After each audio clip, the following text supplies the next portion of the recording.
C'est un sujet qui peut sembler un peu rébarbatif, mais quand on souffre d'un traumatisme complexe ou non, c'est une question essentielle. Les limites personnelles et l'espace de sécurité que l'on ressent en soi-même et autour de soi.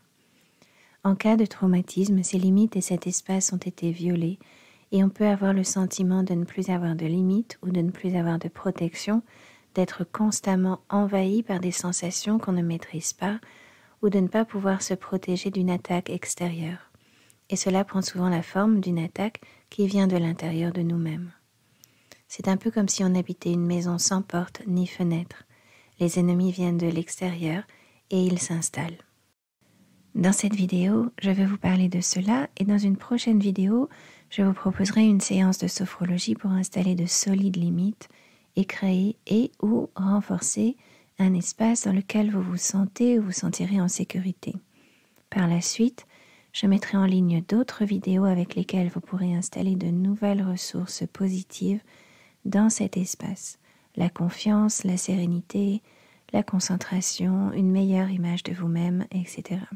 Mais pour commencer, un peu de théorie pour mieux comprendre.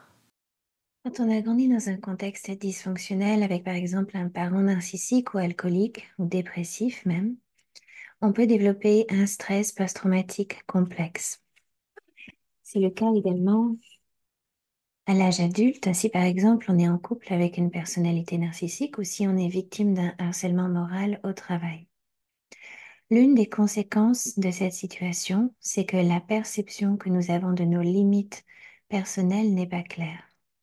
Typiquement, quand on grandit avec un parent narcissique ou alcoolique, par exemple, on peut devenir codépendant et dans ce cas, nos limites personnelles peuvent être quasi inexistantes. Cela nous prédispose à toujours penser aux intérêts des autres avant les nôtres, même si cela implique de gros sacrifices. Plus tard, cela nous prédispose à des situations d'abus sans que nous puissions nous défendre efficacement. Parfois, on ne peut même pas identifier l'abus pour ce qu'il est et on rentre dans une spirale où on donne et on subit de plus en plus sans pouvoir trouver de porte de sortie. Dans le cas d'un harcèlement au travail, par exemple, même si ça peut arriver à presque n'importe qui, ce sont quand même les personnes qui ont cette prédisposition ou une prédisposition que parfois on appelle fragilité, qui sont les premières victimes parce que les prédateurs ou ce qu'on peut appeler parfois les PN, les pervers narcissiques ou d'autres types de prédateurs, savent à qui ils s'adressent et ils le sentent et en général, ils ne s'attaquent pas à n'importe qui.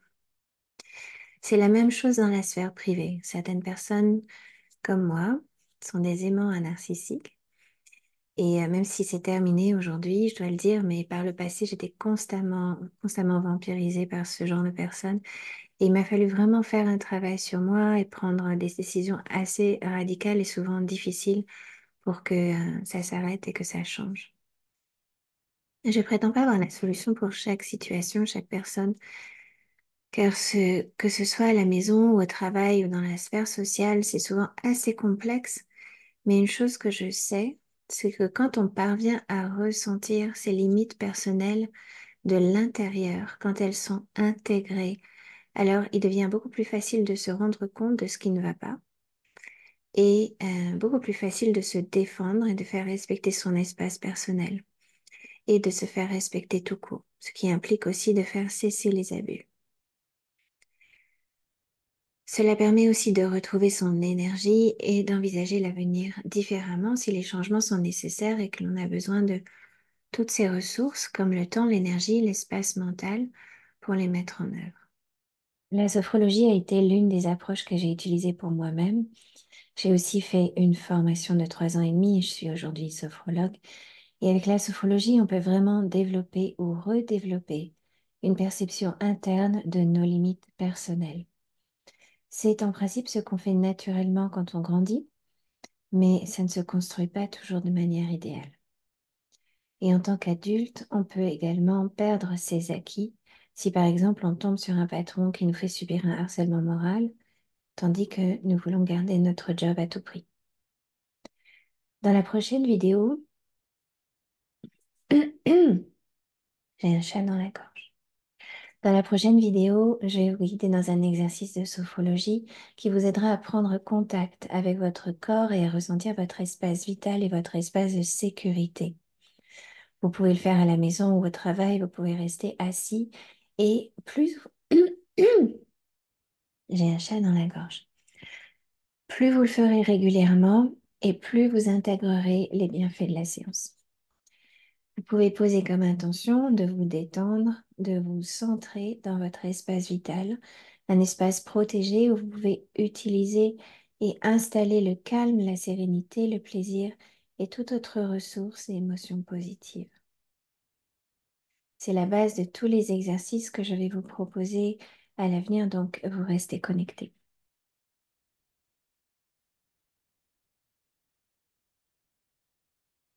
Je voudrais noter une chose, c'est que la sophrologie, c'est pas juste de la détente. En fait, pour beaucoup d'entre nous, et particulièrement si nous souffrons de traumatismes complexes ou simplement de blessures émotionnelles, il est difficile de se poser vraiment et de se détendre.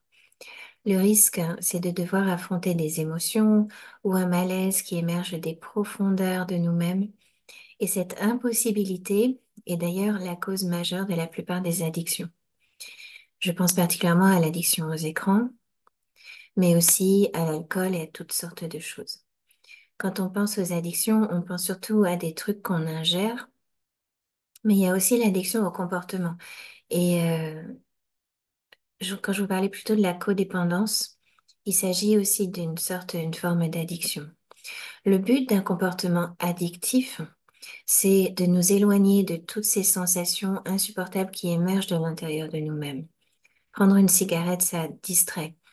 Le fait de se saouler, ça crée une anesthésie chez beaucoup de monde. Mes addictions à moi, je bois pas, je fume pas, mais je suis accro à mon ordinateur, à mon frigo. Et avant, quand j'étais plus jeune, enfin avant d'avoir fait tout ce travail sur moi-même, en tant que codépendante, je pouvais pas m'empêcher de m'occuper des autres. Leurs problèmes devenaient mes problèmes et je devais absolument les résoudre. Et ça, c'est un comportement addictif et c'est un comportement qui a pour but de nous détourner de ce qui émerge de l'intérieur de nous-mêmes et de ce qui est trop douloureux ou trop intense. Or, la sophrologie, la relaxation, et la sophrologie en particulier, ça peut faire émerger ces émotions. C'est la raison pour laquelle, même si on sait que c'est pour notre bien, on peut aussi totalement procrastiner. La sophrologie ouvre des portes dans notre conscience et ce n'est pas toujours confortable, même si sur le long terme, c'est totalement bénéfique.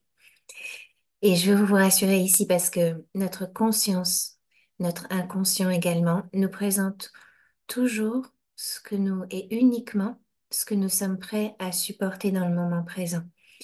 Ce que nous sommes prêts à supporter et ce que nous sommes prêts à libérer. Et ça, c'est très intéressant.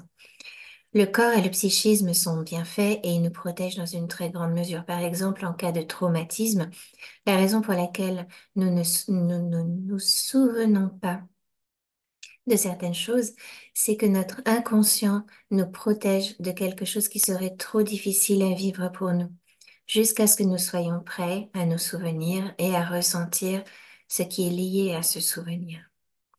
Notre corps et notre inconscient ont leur propre intelligence et on peut leur faire confiance. Alors oui, on est tenté de rester dans notre zone de confort, mais si nous voulons aller de l'avant, guérir en profondeur, nous devons faire un pas, un petit pas à la fois, pour que ça reste totalement supportable. Et on est obligé de faire ce pas-là en dehors de notre zone de confort. Et là, je m'adresse particulièrement à celles et ceux qui souffrent d'un stress post-traumatique, complexe ou non. Il est avéré que les meilleures approches thérapeutiques pour vous sont celles qui vous permettent de libérer progressivement les mémoires et les tensions au niveau du système nerveux et du corps. La sophrologie est une approche de choix pour cela. Après, si vous préférez l'approche somatic experiencing en anglais, a également fait ses preuves, ou alors encore le yoga peut aussi également beaucoup vous aider. Vous pouvez même juste participer à des séances de yoga en groupe, déjà ça vous fera beaucoup de bien. Faire un travail sur soi amène in fine vers une vie plus sereine où vous vous sentez en confiance, à même de faire face aux défis que la vie nous présente inévitablement. Pour une personne traumatisée, c'est très difficile. En fait, on peut être très anxieux parce que justement, on n'a pas accès à cette confiance innée. Et c'est pour ça que c'est très important d'évacuer toutes les mémoires traumatiques au niveau du corps, au niveau du système nerveux. Cela vous permet également, le cas échéant, de mettre en place les changements que vous avez besoin de faire. Comme par exemple changer de travail, quitter une relation toxique, développer votre activité ou alors faire ce qu'il faut simplement pour améliorer votre santé, ce qui est un peu la base. En faisant cette séance régulièrement, donc celle que vous allez avoir dans la prochaine vidéo, pendant quelques semaines ou plus, vous allez pouvoir prendre de la distance avec les problèmes ambiants, le stress ambiant et notamment tout ce qui est en dehors de votre zone de contrôle. Toutes ces circonstances sur lesquelles vous n'avez aucun contrôle. Vous pourrez aussi prendre du recul avec vos propres soucis. Et ce faisant, vous laisserez de l'espace à une part plus créative, moins dépendante du mental. De là, vous allez pouvoir laisser de nouvelles solutions émerger. Et dans la prochaine vidéo, je vais donc vous proposer une courte séance tout en douceur. Je veux que vous soyez rassurés. Faites-vous confiance. Prendre contact avec son corps est un premier lieu de sécurité. S'en réapproprier ce sentiment de sécurité, c'est important. La question des limites, comme j'en ai parlé plus haut, est essentielle, particulièrement si vous souffrez d'un traumatisme, d'un harcèlement ou d'une relation avec une personne toxique, etc. Je vous donne donc rendez-vous dans la prochaine vidéo. Vous allez avoir le lien dans la description ci-dessous. Et aussi, si vous avez des difficultés à vous endormir et si vous vous sentez bien avec ma façon de vous guider, je vous mets également dans la description un lien vers mon programme de 5 semaines pour vous aider à calmer votre anxiété dans la journée et à mieux vous endormir plus facilement le soir. Il s'agit d'un programme de sophrologie traditionnelle qui a déjà fait ses preuves avec des milliers de personnes. Donc, si vous avez des problèmes d'anxiété et de sommeil, je vous encourage vraiment à le suivre. En attendant, je vous retrouve dans la prochaine vidéo.